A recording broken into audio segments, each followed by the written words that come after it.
Welcome to the Positive Alteration podcast, the space where we stop managing the status quo and start engineering the extraordinary. Today's guest is the personification of technical brilliance met with human influence. For over 15 years, he operated in the highest pressure environment on the planet, from the depth of mining minerals to the complex machinery of global oil and gas. As a chartered engineer and a seasoned business leader, he didn't just carry commercial responsibilities, he carried the weight of teams navigating the influence gap. That dangerous space where technical talent fails because it cannot communicate its value. He is a winner of the ECITB project management competition. He holds an MBA from Alliance Manchester and is a Master of Engineering. But he realized that a master's degree can't teach you how to command a room or lead a movement. And so now he is the founder of Energizing Excellence. He is a Maxwell Leadership Executive Coach and a certified NLP practitioner who has dedicated his life to one provocative truth, and that is technical brilliance alone is a dead end. He is here to help salespeople, managers, team leads, engineering leaders, and show them how to stop being experts in their background and start being influencers at the forefront. Ladies and gentlemen, I'm going to talk about his experience in Toastmasters back home in Nigeria, his upbringing, but that is where he gained, part of where he gained his resilience. And we're going to share all of that today in this podcast. This man who bridges the gap between engineering precision and the human influence and dominance. He is, in fact, the architect of strategic brilliance. Energizing excellence is his theme. Ladies and gentlemen, welcome to this podcast, and I welcome here Randy Ekakite. The key thing is pretty simple. Get stories together that are inspiring to people and make sure that we pass those stories across and people learn from those stories. And hence the name Positive Alteration. When you alter things, you change them from their normal set to their as is setting, if you get what I'm saying, and you're moving on to making sure that things are a lot better. And like we learn in the Maxwell leadership space, Yes. you cannot grow within your comfort zone. You have to leave the comfort zone. I watched one of your videos, the rubber band thing, man. Oh, Jason. When I first joined the Maxwell leadership team, man, I used that rubber band training, and it just clicks. Used to Yes. go around. Oh, my wallet is not here. I Oh, just looks- came into. I used to go around I'm with this ready. rubber band. Oh Let's- man, yes, Rubber bands. yes. The kids all bring rubber band to me. That's like lots of rubber band because it makes so much sense. That's my whole life has been that. I resonate a lot with the rubber band principle. Yeah.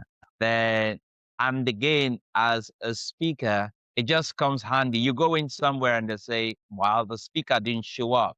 Can you do something for 45 minutes? Sure. And my rubber band is always in my wallet. And I just talk about who likes pain? Nobody. Who embraces pain? Nah. Who endures pain? Yeah. If I don't have it to do with it. Yeah. I tell you what, there are two sets of people, or maybe more, but I like to talk about two. The first set don't like pain at all. And well, there are three sets. They don't like pain at all. They avoid it at all costs.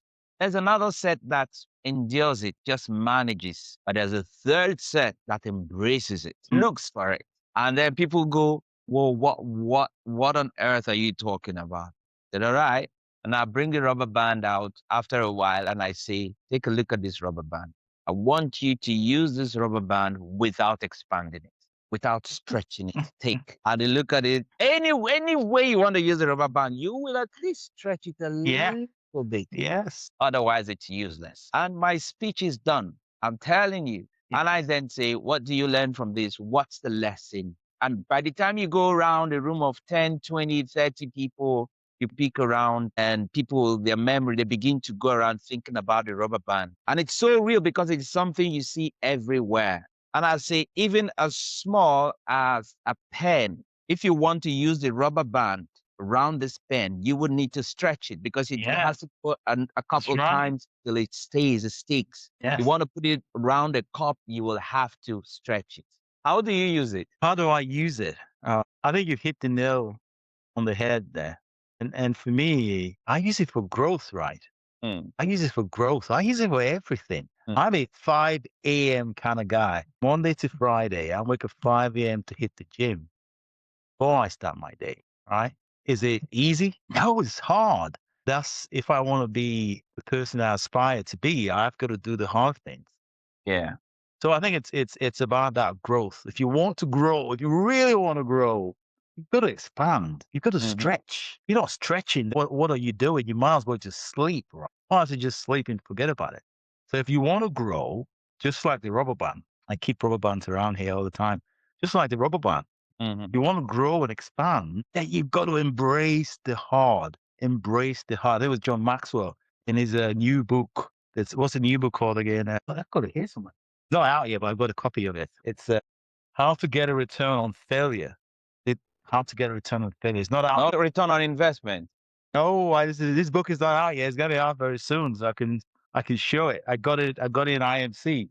Wow. And the Great. third principle here in this book talks about embracing hard, brace hard. And that links so much with the rubber band, right? Mhm. The rubber band. Because if you want to grow, you have to embrace hard. And you have to understand that you need to stretch yourself in order to grow, right? Mm.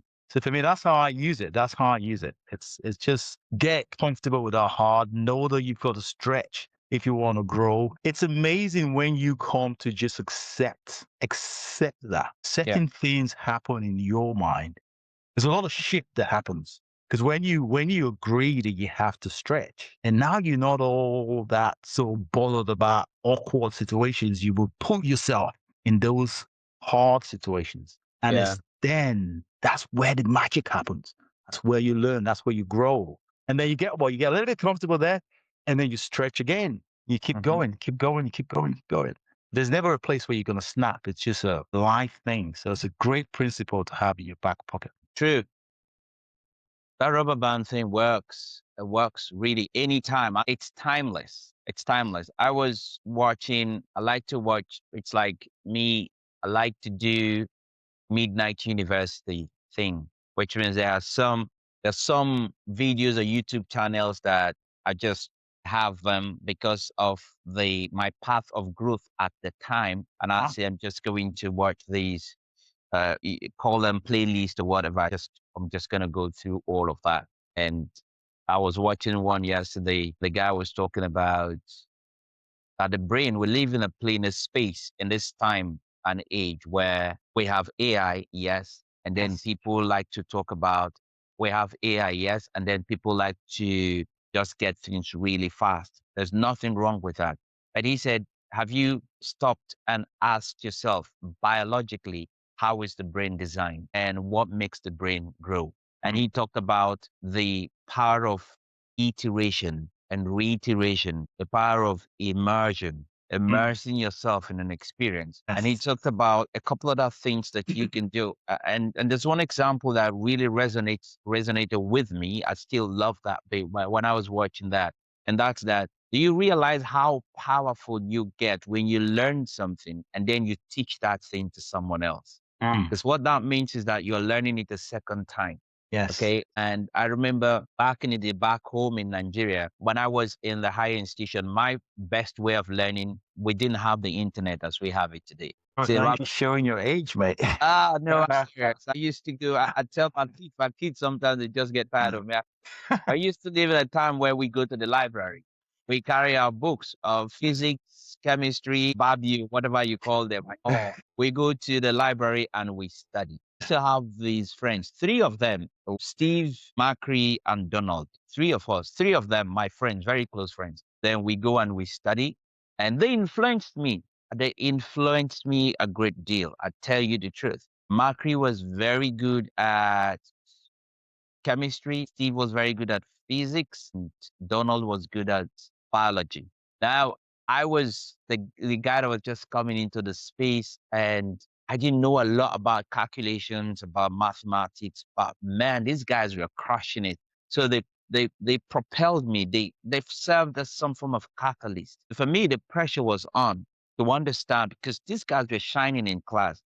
There's this voice inside of me that I never doubted my ability to shine. Never. I just felt I probably haven't focused on it.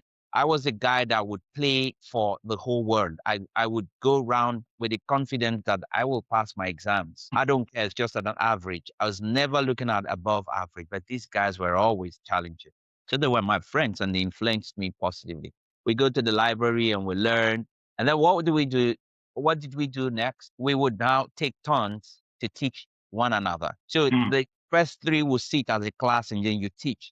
And then your turn, you come over. That was how we learned. It was a thing of reading, studying, then teaching, reading, studying, and then teaching. And then we challenge our thoughts. By the time we get to the class and the teacher is talking and we're looking at one another like, I told you that was the formula. I told you I was right. That was how we learned. And why am I telling you the story? Right?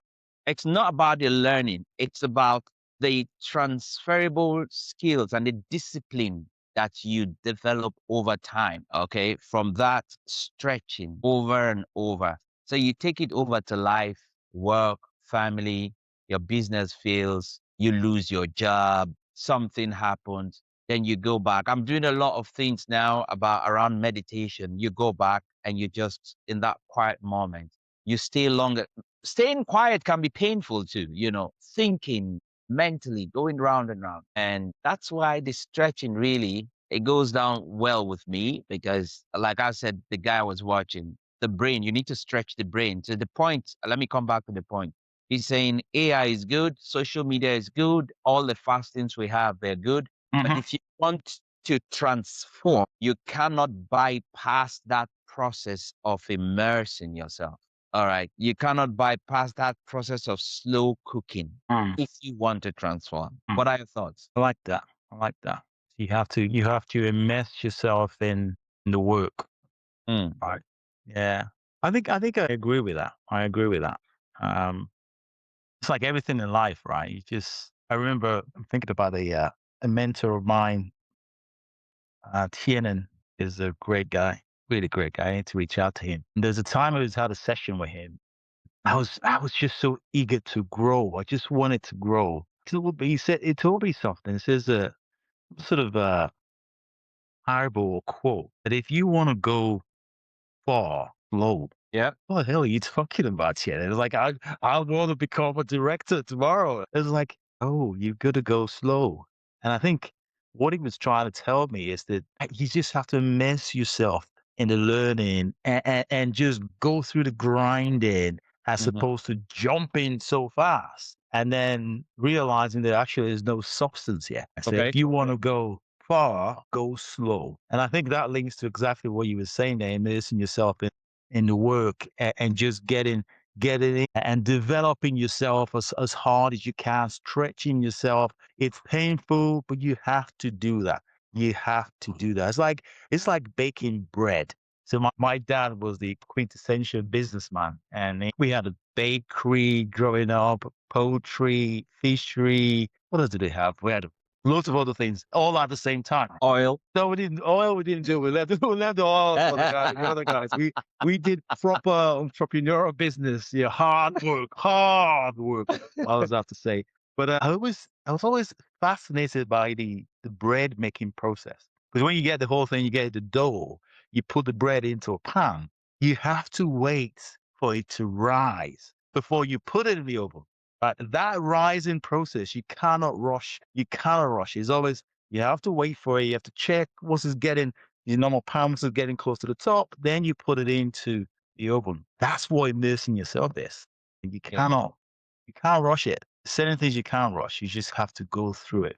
True. Expand, grow, expand again, grow, stretch, grow. That's just how it works. That's life. And if we can all accept that, then growth right there for us. It's right there. Good stuff. So Randy Ekakite. Did I pronounce that right? That was good. That's one of the best pronunciation I've had. Put it this way, you pronounce it better than my kids. So tell me what's the right pronunciation? Hey, Kakite. That was good. Hey. Yeah, that's great. All right, good. Easy name. Easy name. Yeah, Very isn't. So tell me a little more about yourself. I think when we just kicked off this conversation thinking I know you. Or assuming I know you. I know. You tell us what she's. What do you want to know? What is it you want to know? I know that you founded Energizing Excellence Limited, Yes. and then, but before Yeah. before founding the company, tell us what So, was it journey like? so for me, really, in my heart, I'm a farm boy. In my heart, I am that boy that used to put my hand into chicken poo and Mm. wash it to get maggots out of. So I'm going to gross your guys and get maggots out of it and use the maggot to feed the fish. I was the youngest CMO in history. At age 12, I was a chief maggot officer. That was my upbringing. That was me. And in that farm, in a teeny tiny village in Nigeria, I had no idea what the future was going to be. I was just concentrated in that farm, that bakery, working for my parents, right? And those values that I learned from there, hard work, enthusiasm, and a never giving up mentality, those three key things I learned from that farm. Took a farm boy, a CMO, from that farm to a chartered engineer in the UK, a sales director, and then now running my own business. Yeah. Training and giving business leaders the confidence to speak, building the leaders of tomorrow. If you'd asked that little CMO back then, I'm like, are you having a laugh? Are you having a laugh? But that's me. That's my story. And I think the reason I was able to do that and the reason the future is still ridiculous for me is the fact that I hone in on those three key things I learned from that farm. Doing those work, hard work, enthusiasm, and a never giving up mentality. Can't take that away from me. No, you can't. And that I got from that farm. So in my heart, like I said, I'm a farm boy. I'd always be that chicken poo boy. Right. That's where it comes. That's where the fire comes. And Okay. everything I've achieved so far is because I started from that humble beginning. Makes sense. You said when you said CMO, I thought you were going to say Chief Money Officer, but Chief Market Officer. I never heard that before. Yeah. But that's a fantastic one. That's a hook. Well, I just spoke to I said from Chief Maggot Officer to Chief Executive Officer. Absolutely. Yes. Absolutely. Yes. Yes. At age 12. At age 12. That's a hook. At age 12. At age 12. Yeah, at age 12. If you ever seen I always talk about Sound of Music. That was my favorite movie growing up. Sound of Music. I always used to dress as a kid in our little village. I always used to dress like those Captain Von Trapp kids. If you ever seen that movie. And I think my parents loved the movie so much, and a lot of their disciplinarian activities that were growing up was based on that. My dad would ring a bell at 5:30 in the morning, and we'd all line up. All the kids would line up, and there you go, boys, to the farm. I did that for years and years and years. What, 15 or so years? That's my life. No, I mean, it's quite similar to me. It's what your parents. You just grow into the home, right? Whatever they do. Some of us, our parents used to. Some of us, our parents used to hawk, and then you grow into that. Your mom perhaps. Hawk is, right? You'd have to explain what hawk is. Oh,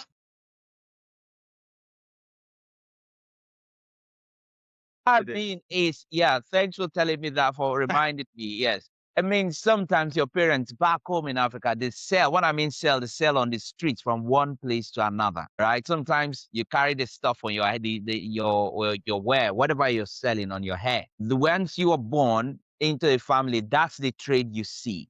And then you just follow through. Some of us parents, maybe our mothers had shops in the markets, in the open market.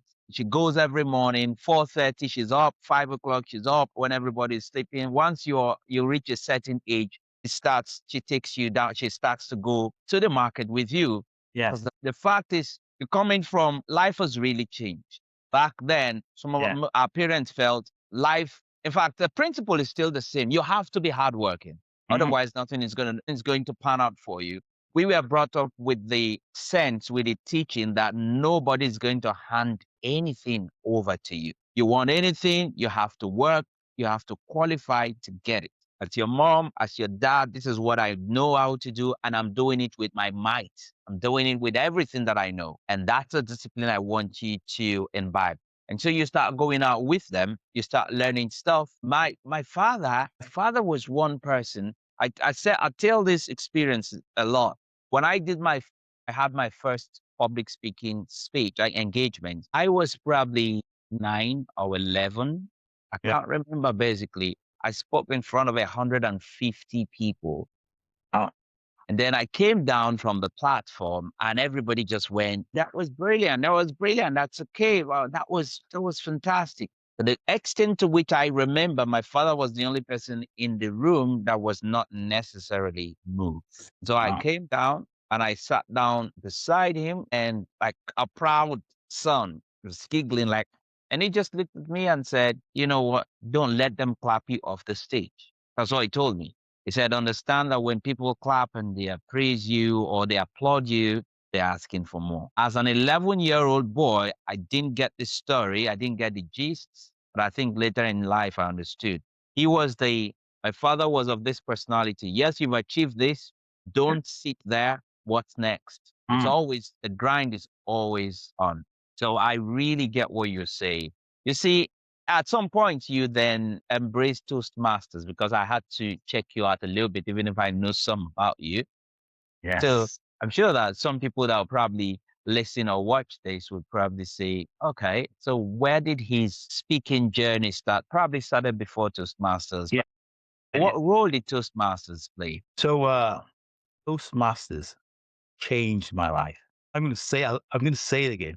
This changed my life. It's I don't know how to explain or place it, but that organization did something for me that I can't put to words.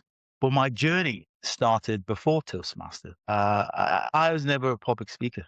I'd always hate with a passion. I don't know why. But growing up, I always hated public speaking. If you call me to come to the front of the class, I don't want to do it.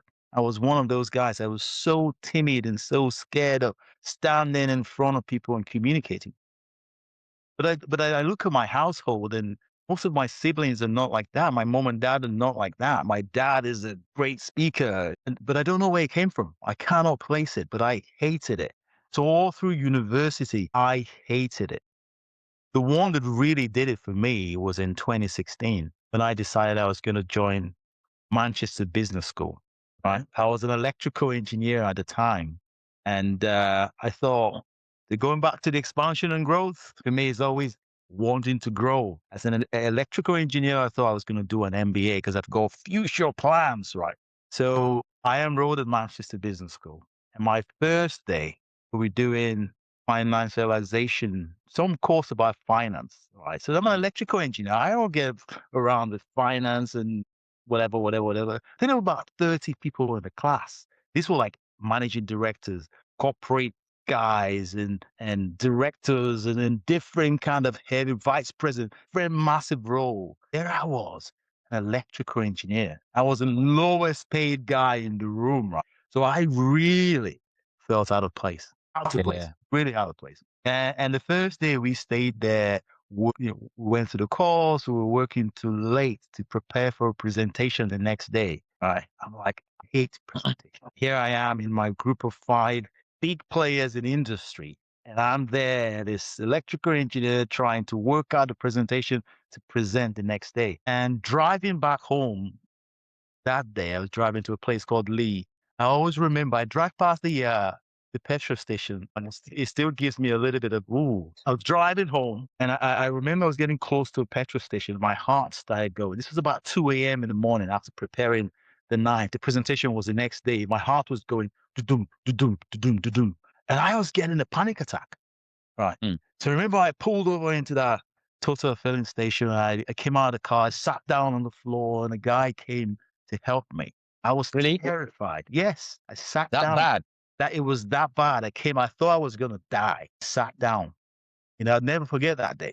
And I managed to pull myself up, drove home, slept. 7 a.m. I was back at the university to do my presentation. I think we were the first guys to do it 8:30 in the morning. Mhm. God, it was the worst worst day of my life. I was shaking. I was sweating. I actually don't know what I said. It was just ridiculous. I hated it. Hated every moment of it. And I almost quit. I was like, how am I going to spend the next 2.5 years doing presentations like this, week in, week out, month in, month out with people like this, right? So I knew I needed to do something. Either I quit, which was very, very, very, very, very possible for me at the time. I thought, I can't do this. I cannot live with panic attacks because of presentation, right? So I either quit or I fight this thing. I fight this with all my might. And I chose the latter. I fought it by pain, but hated all through my MBA. I hated all my presentations because I always struggle before I get. Even my final one as well, I was still sweating. Right? So I knew I needed to do something. And that's where Toastmaster came in and did a whole lot of study and all kinds of stuff to get me there. But Toastmasters was the one that really took me from where I was then and put me in an environment where week in, week out, I was working on my craft. I was expanded. Every speech I delivered, I expanded. I go back home, rinse and repeat, came back the next week, did it again. I joined a club that met on a Monday, every single Monday. For years and years and years, I was going to a Toastmaster club and attending other clubs as well. So for me, Toastmaster, that's a long-winded answer, but Toastmaster changed my life. And I look back now, I'm thinking, wow, it really? But that happened. Yeah. That happened. And I'm a huge fan of Toastmasters. It's fascinating how much change happens within the space of public speaking and the confidence that it brings when you eventually embrace it. And when I have the opportunity to speak with people, you see people often say, I don't need to learn public speaking. I'm an extrovert. I can speak, I can talk. Talking is not necessarily, public speaking is an art. And like any other art, there are principles, there are nuances, there are things that beautify the art, and you need to learn that. The fact that you can talk does not necessarily mean that you are a good public speaker. The fact that you talk does not mean you are communicating. And the fact that you communicate does not necessarily mean that you connect. Yeah. Yeah.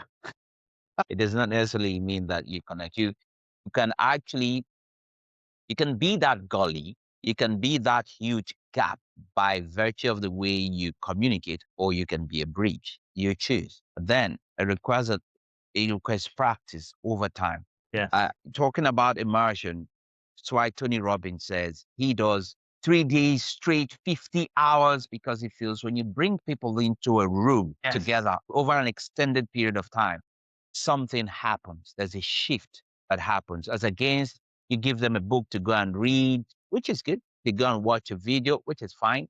They do maybe an hour or two seminar or workshop, which is okay. But as they walk out the door, they lose. Research has shown that you lose probably 50, 70% of what you've learned within the first 24 hours if there is no framework for reinforcement. Yes. Okay. With the way Toastmasters is, most Toastmasters internationally is you go back every other week, or if you're as hungry as I was at the time I joined, I would look for other clubs. Like you said, you just Every week, look for every other clubs, and every week you are exposing yourself. Les Brown says, if you leave speaking, it leaves you. It does, yeah. That's correct. It's as if you leave it for one day, it leaves you for 1 week. Yeah. You leave it for 1 week, it leaves you for 1 month. You leave it for 1 month, okay, you can as well just go and start all over. All right. That's good. I want to ask you, I mean, I'm curious. Tell me a little bit about your business, Energizing Excellence. Yes.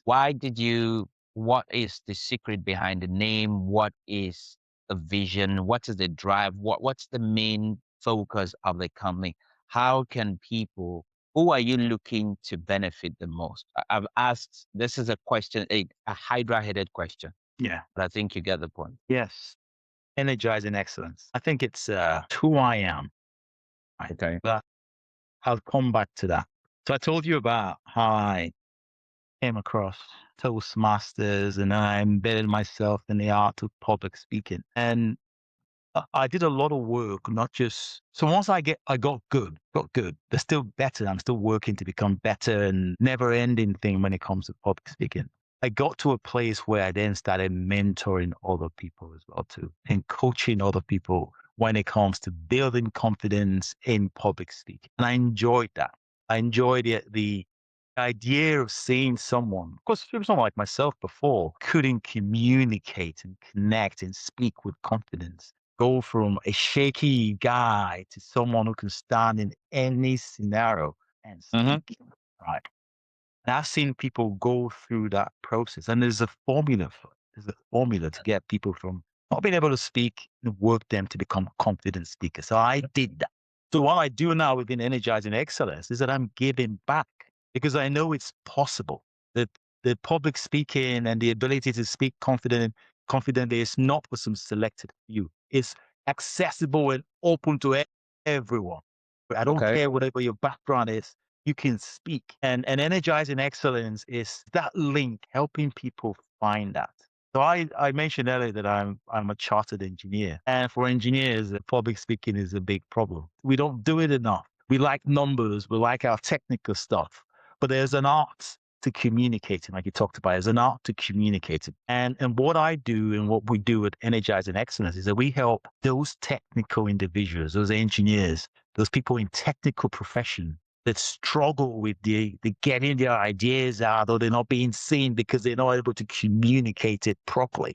Right. Mhm. So for me, I'm especially drawn to those people to say, you can communicate, you can connect. You are brilliant at what you do because you've studied for so many years, you've crafted the art in engineering, your technical excellence. Mm. But that isn't enough. You need to cross into the soft skills of communication, of connecting with people one-on-one and in a group. And there's an art to it.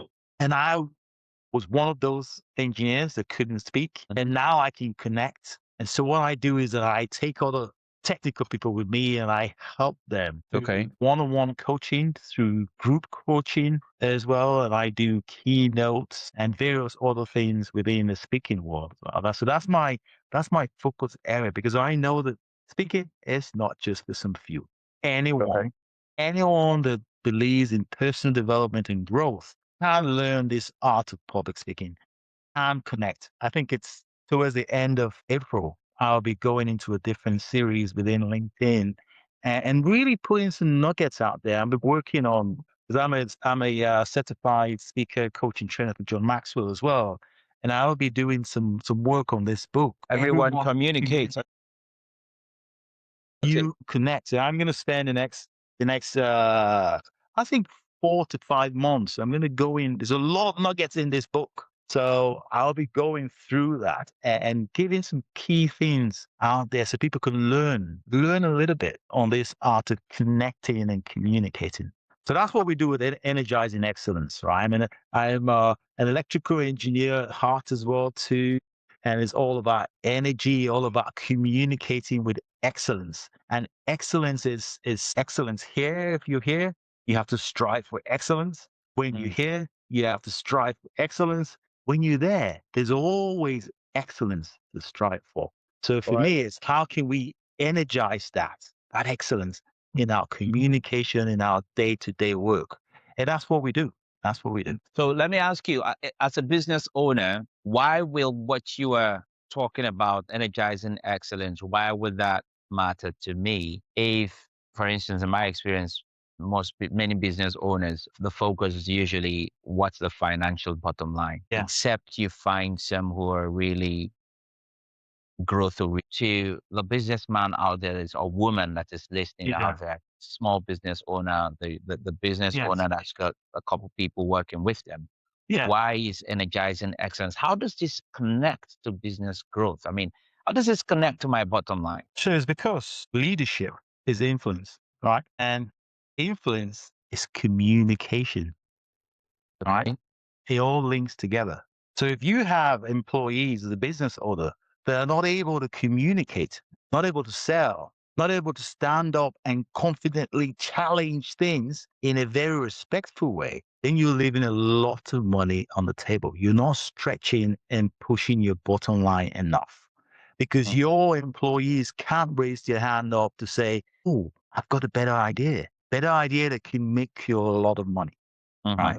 So if you want to increase your bottom line, the best way to do it is to have confident employees that can bring in all those great ideas, that can sit in front of a customer and communicate and connect, because we deal in a relationship business, right? Yeah. So if you have engineers or technical professionals that all of a sudden can now connect with the customer, guess what? That's relationship. So with better relationship, it's better business. So for me, really, that's the heart of it, to get employees to be able to communicate more with confidence. So therefore, they can connect with customers and they can just bring better work into the space. Yes. I had this experience in my business a few years ago where we had this businessman who was doing well in his logistics business. And we had this conversation about business presentations and how to be a better presenter. And we didn't consummate the relationship, as it were. We Yeah. didn't start because he looked at it and he said, well, you know what? I'm not ready for this investment. Left. 4 months after, he called me back and we met in Glasgow, and he bought me a drink and we just sat down. We started talking, but I was curious. So I asked, what's this meeting for? Why are we meeting? What's the point? And he said, Stallone, I need your help. I need your help and your team's help. My curiosity, he rose my curiosity further. I mean, he heightened my curiosity. I said, how? He said, I just lost a £3 million deal. I said, how? Then he told me the story of how they bidded and then he had to go to the presentation, but the presentation really wasn't that good. He had a strong team because a friend of his was also an insider in the other company that he went to do the presentation. A friend of his told him that, listen, we believe that, we trust that, we understand your team. You've got a good team to deliver. But when you had the chance to speak to the people who would sign off on the deal, your presentation really didn't strike them. So that really pierced him. And the painful part wasn't the fact that they didn't get a deal. The painful part was he felt he let his team down because his presentation was not strong enough. And he came back. At the point in time he came back, we had our fees, the cost of that coaching, that service had gone up. And he said, I don't care. I don't care. I just need to start. We started working for about 6 months and he could see the steady growth in his confidence, his ability to find his way back when he loses his track, because we all lose our track when we are talking in public or presenting and you're speaking. Something would happen. But how can you find your way back? That was one of his biggest problems. That brings me back to what you just said. But the benefit of what you are doing, energizing excellence through effective communication, it cuts across for salespeople, business presenters, people, as far as they talk to people. It's not, you don't prepare for battle in a battlefield, do you? No, you don't. Like the Spartans say, when you prepare, when you sweat more in practice, you bleed less war. If something happens and then you, at the point in time when you're about to deliver a speech or you do a pitch and that's when you're dragging, and it really takes away from you. So what you're doing is really important. And you're saying that this is how it also benefits business owners. And who are you targeting? Who are if you were to look to serve people like right now, your business and the service that you render, who would you serve? Who is in the best place to benefit from Who's in the best place to benefit from my service? Yeah. It's great. It's a really good question. I talked about confidence. I mean, the ability to build that confidence. Right? Be able to build confidence. And for me, I am most interested in technical professionals. Technical industry is where communication sometimes and the ability to communicate with confidence, it's a problem.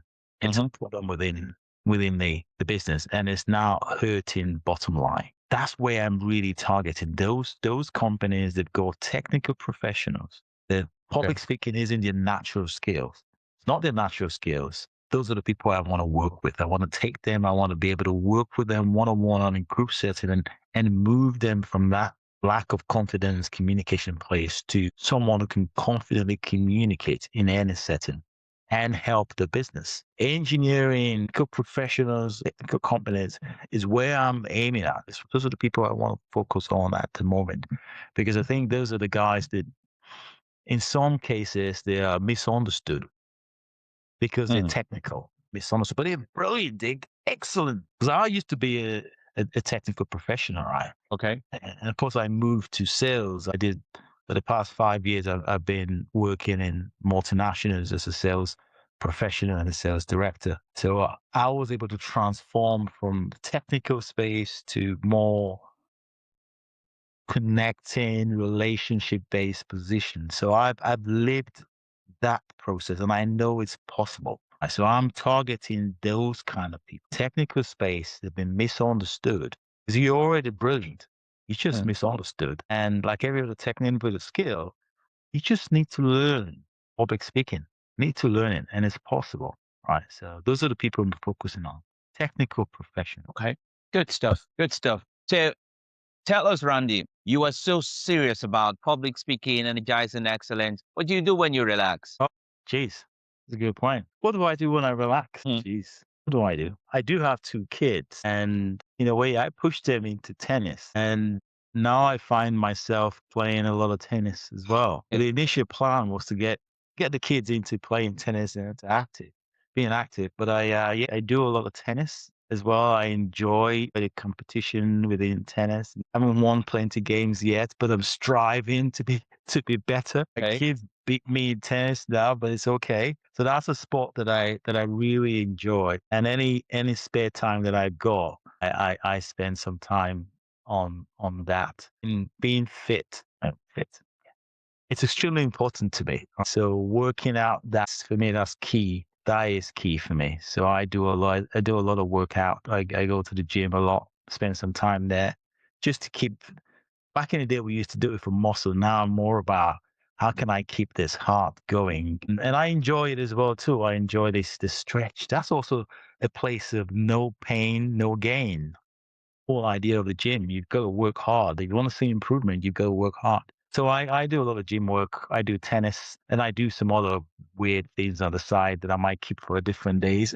How do you keep yourself motivated every time you want to go to the gym? For some people, going to the gym is do the gym membership, get the membership activated. Yeah, we will go once a week or maybe once in 2 weeks. How do you keep yourself motivated? I mean, a really hardcore. If somebody says, I'm not motivated, really, I would love to go to the gym, but I think motivation is for babies. Right?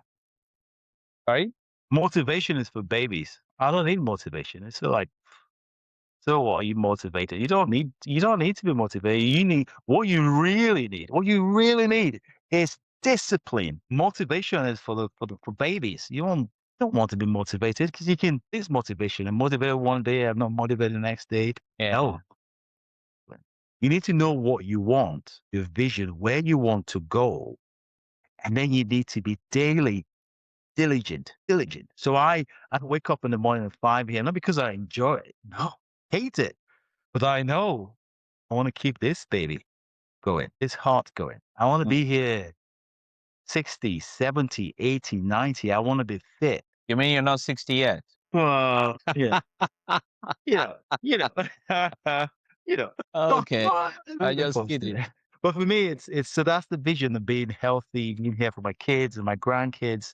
That's bigger than any motivation, But right? that's the motivation there. That's for me. That's vision. That's the vision. I want to be here for my kids, right? Yeah. So I have to be disciplined today, in there out. It's important. I wake up and do it. Some days I'm tired. Sorry, tiring. It's just in my brain. I wake up. I go out and do it. Right. So that's how I do it. So I don't pay much attention to motivation because I know motivation is up and down, up and down. Discipline and consistency, that's the good stuff.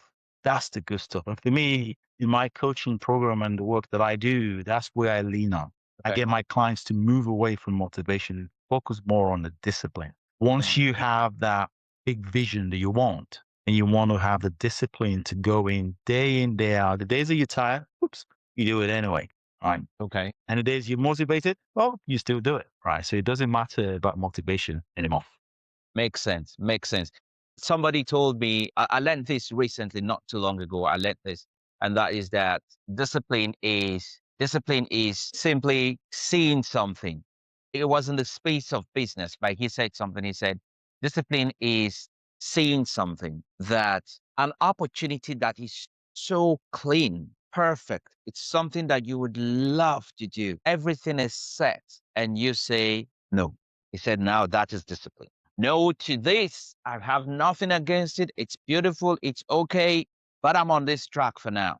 Now, I'm not going to do this. I'm not going to invest in this. I'm not going to start this business. I'm not going to go into this partnership.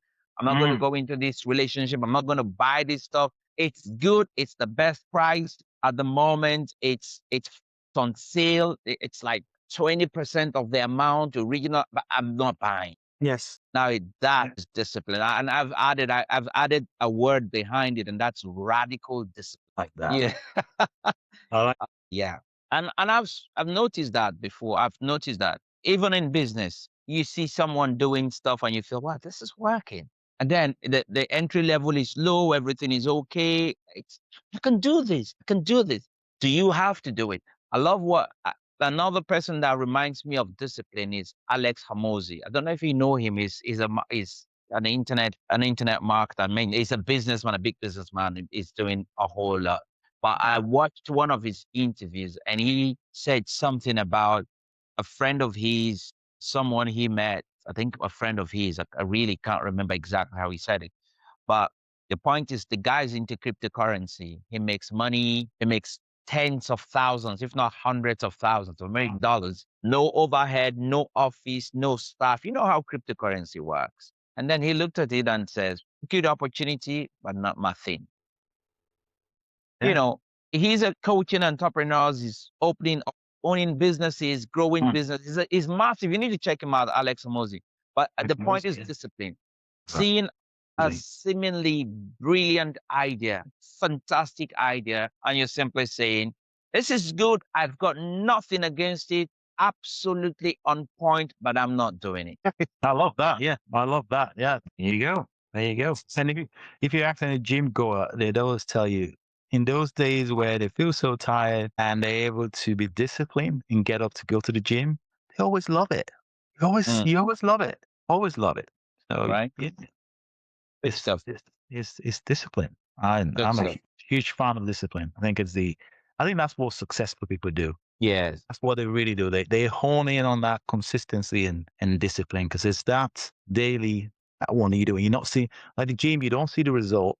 Yeah, you might check your abs, nothing is happening in a year's time. You keep going, even though you're not seeing anything. It's mad.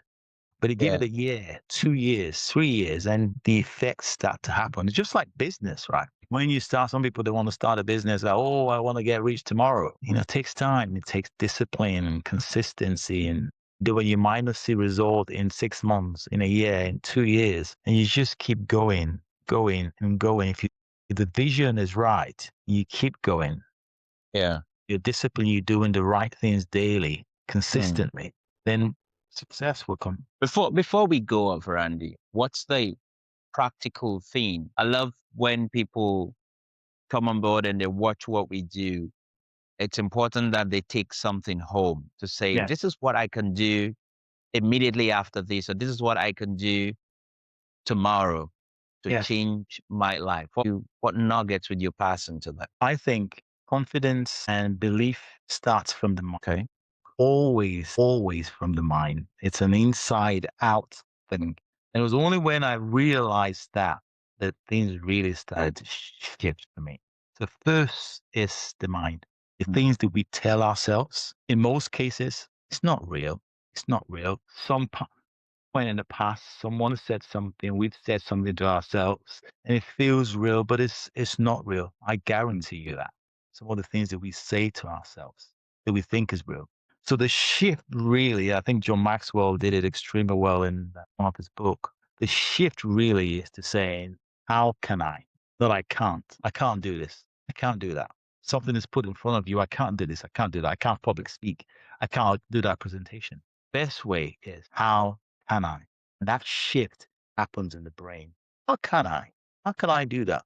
How can I confidently speak? That's the shift. It happens in the mind. And what that means, you have to fight all those things you tell yourself. and put them to one side. Because in most cases, that's not real. It's not real. So my biggest advice, and I do this with my client, where I start in my practice with my clients is really working on the mind, because it can get the mind, get the belief system right, and everything else just fall into place. Is that saying of fear is not an option, and if you can't fail, what will you do? Can you say that again? So if fear is not an option and you can't fail, what would you do? You cannot fail. What would you do? Sometimes the reason we think we can fail, mind again, body mind. I think that for me, that statement is really a good one for you to actually say. Yeah. Just to wrap it up, is move away from I can't do that to how can can I? I? How can I? I Good think stuff. that's a big shift for me. Mm. And if you can ask yourself the question of if fear is not an option, what would I do? Mm. A whole lot of doors for yourself. Yeah. Can't fail. What can I do? Good. A whole lot of doors. So if we want to find you on LinkedIn, on social media, how do we do that? Just type in Randy Ekakite. I'm the only Randy Ekakite on In on the LinkedIn. world. In the world, actually, which is great. It's like the only Randy Ekakite in the world. Only when I go to America do I get to meet a whole lot of Randys, but never a combination of Randy and Ekakite. So it's so I hang out on LinkedIn. So you find me on LinkedIn, connect with me. Let's have a chat. Let's explore. Communication and confident speaking. It's not just for the others. Yeah. Anyone can speak. Anyone can speak. So let's connect. Good stuff. So Ekakite is spelled EK. We're going to put a link down there so that people can follow and connect with you. Do you also work with social enterprise? I mean, organizations within the social enterprise. I know you talk a lot about tech people. You talked about a lot about engineers. What about people who are in the social enterprise space, who are in the third sector and doing some good work? Do you also work with people like that? Connect with me. I would happily speak to people. If you're passionate about growth, let's have a chat. Let's have a chat. If I can help you, I will. If I can help you, I will. Because I know, like I said, confident communication is not for special people. Anyone you just need the right skill. Good stuff. Thank you very much, Randy, for being with us today. It's been an amazing time with you, my brother, and Thank you. sharing your thoughts and your journey. Know a little bit about you on the background and how far you've come. And it's exciting to see what you're doing. Honestly, it is truly exciting. And Thank you. I wish you the best. Thank you very much. We really appreciate the time.